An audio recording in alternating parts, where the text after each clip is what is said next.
ಎಷ್ಟೆಷ್ಟೋ ದ್ರೋಹ ಮಾಡ್ಬಿಟ್ಟಿದ್ದೀನಿ, ಯಾವಾಗ್ಲೂ ಕೆಟ್ಟದನ್ನೇ ಬಯಸಿದ್ದೀನಿ. ಅದೆಲ್ಲ ಮರ್ತು ಇವತ್ತು ನನ್ ಪರವಾಗಿ ಮಾತಾಡ್ತಿದೀಯಲ್ಲ, ನಿಜವಾಗ್ಲು ನಿಂದು ತುಂಬಾ ದೊಡ್ಡ ಮನಸ್ಸು. ನೀನ್ ಯಾರ ಹತ್ರನೂ ಏನೂ ಮಾತಾಡ್ಬೇಡಮ್ಮ. ಎಷ್ಟೇ ಕೇಳ್ಕೊಂಡ್ರು ಅಷ್ಟೇ, ಈ ಮನೆ ಋಣ ಮುಗ್ದಿದೆ. ನಾವೆಲ್ಲೋ ಹೋಗ್ತೀವಿ ಬಿಡು. ಎಲ್ಲಿಗೆ ಹೋಗ್ತೀರಾ?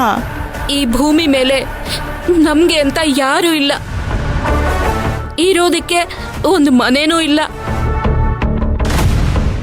ಆದ್ರೆ ಸಾಯೋದಕ್ಕೆ ತುಂಬಾ ದಾರಿಗಳಿದೆ.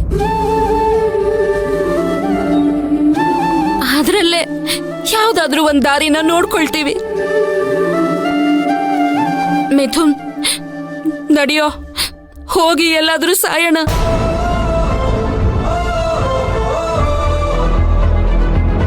ನಡಿ.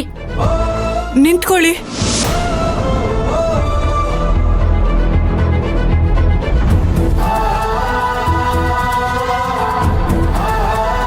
ನೀವು ಸಾಯೋ ದಾರಿ ಹುಡ್ಕೋದ್ ಬೇಡ, ಆದ್ರೆ ಬದುಕೋಕೆ ಅಂತ ಒಂದು ದಾರಿ ಅಂತ ಇದೆ.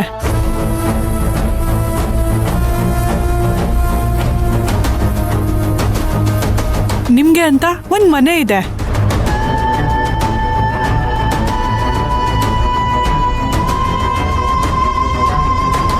ಅಲ್ಲಿ ಕರ್ಕೊಂಡು ಹೋಗ್ತೀನಿ, ಬರ್ತೀರಾ? ಎಲ್ಲಿಗಮ್ಮ ಸಪ್ತಮಿ? ನಮ್ಮನೆಗೆ.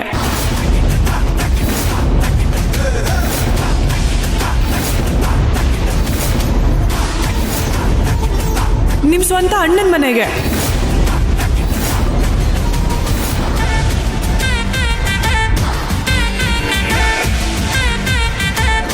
ಹೇ ರೀ ಸಪ್ತಮಿ, ಏನ್ ತಮಾಷೆ ಮಾಡ್ತೀರೇನ್ರಿ? ರೀ, ನಾನು ತಮಾಷೆ ಮಾಡ್ತಿಲ್ಲ, ನಿಜಾನೇ ಹೇಳ್ತಿದ್ದೀನಿ. ಇವ್ರನ್ನ ನಮ್ಮನೆ ಕರ್ಕೊಂಡು ಹೋಗೋಣ. ಬೇಡಮ್ಮ ಸಪ್ತಮಿ, ಬೇಡ. ನಾವಲ್ಲಿಗೆ ಬರೋದಿಲ್ಲ, ಬೇಡ. ಆ ಮನೇಲಿರೋ ಪ್ರತಿಯೊಬ್ಬರಿಗೂ ಎಷ್ಟೆಷ್ಟೋ ನೋವು ಕೊಟ್ಟಿದ್ದೀನಿ, ಎಷ್ಟೆಷ್ಟೋ ಕಷ್ಟ ಕೊಟ್ಟಿದ್ದೀನಿ. ಅಂದಮೇಲೆ ಅಲ್ಲಿಗೆ ಬಂದು ನಿಮ್ಮೆಲ್ಲರಿಗೂ ಮತ್ತೆ ಕಷ್ಟ ಕೊಡಕ್ ನಂಗೆ ಇಷ್ಟ ಇಲ್ಲ. ನೀವೆಲ್ಲ ನನ್ನಂಗೆ ಕ್ಷಮಿಸಿದ್ರೆ ಅಷ್ಟೇ ಸಾಕು. ನಾವಿನ್ ಬರ್ತೀವಿ. ಒಂದ್ ನಿಮಿಷ ಇರಿ.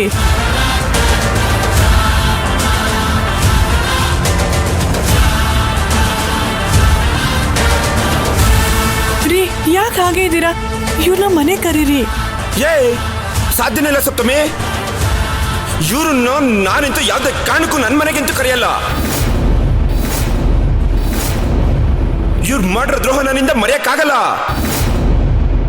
ಮಾಡಿರೋ ತಪ್ಪನ್ನ ಕ್ಷಮಿಸೋದಿಕ್ಕೂ ಆಗಲ್ಲ.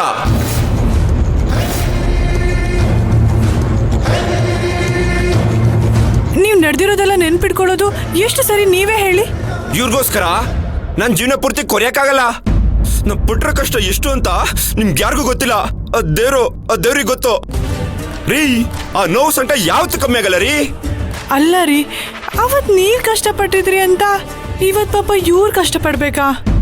ಅಯ್ಯೋ ಹೌದು ಸಪ್ತಮಿ, ಕಷ್ಟಪಡ್ಲೇಬೇಕು. ಆಗ್ಲೇ ನಾನೆಷ್ಟು ಕಷ್ಟಪಟ್ಟಿನಿ ಅಂತ ಇವ್ರಿಗೂ ಗೊತ್ತಾಗೋದು. ಅರ್ಥ ಆಗ್ಲಿ ಬಿಡಿ. ಅಲ್ಲ ರೀ, ನೀವ್ ಕಷ್ಟಪಟ್ಟಿರ್ಬೋದು, ಆದ್ರೆ ಇವ್ರು ಕಷ್ಟಪಡೋದಕ್ಕೆ ನಾನ್ ಬಿಡಲ್ಲ.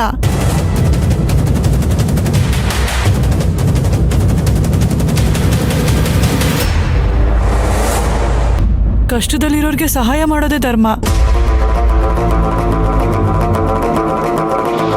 ನೋಡಿ, ನೀವು ನಮ್ಮನ್ನ ಬೀದಿಗೆ ತಳ್ಳಿರ್ಬೋದು, ಆದ್ರೆ ನಾವು ನಿಮ್ಮನ್ನ ಬೀದಿಗೆ ಬಿಡೋದಿಲ್ಲ. ನಿಮ್ಮನ್ನ ನಮ್ಮನೆ ಕರ್ಕೊಂಡು ಹೋಗ್ತೀವಿ.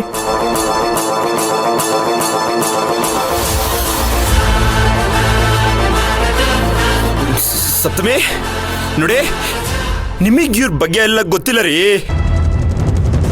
ಇದರಲ್ಲ ಇವರೆಲ್ಲ ರಾಕ್ಷಸರು.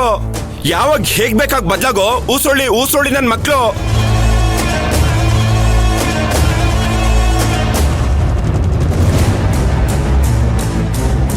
ರೀ, ಅವರು ರಾಕ್ಷಸರ ಆಗಿರ್ಬೋದು, ಆದ್ರೆ ನೀವ್ ಮನುಷ್ಯರಾಗಿ ನಡ್ಕೋಬಹುದಲ್ವಾ?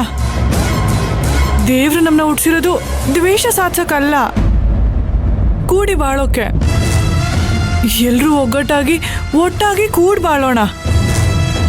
ಸಾಧ್ಯ ಆದ್ರೆ ಖುಷಿನ ಹಂಚೋಣ. ಏನಂತೀರಾ?